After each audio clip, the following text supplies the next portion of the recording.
Yeah. And then pagka dating ko sa gitna, doon ko na nakita ang nuno sa punso. Like, what did it look like? Oh, shoot. Until now, ang daming beses ko na ito nakwento, but until now, binibigyan pa rin niya ako ng Chills. ng goosebumps. So, Yeah. so ang itsura niya is nakaupo siya, napayat. Alam mo yung upo na alam mo yun, parang nakaupo ka lang sa sahig na. Hindi Indian seat parang nakaupo ka.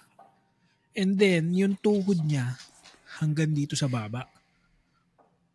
Oh, you mean hindi nakatouch yung bum niya sa floor? Nakatouch yung bum niya dun sa floor. And then imagine yung tuhod niya nasa baba. So the dito. legs are touching his chest. Kasi naka-bend diba? Tama ba? Yes. Oh, yung ganung upo. And then yung kamay niya, abot niya yung floor. And then may ano siya, balbas. Tito's Talk.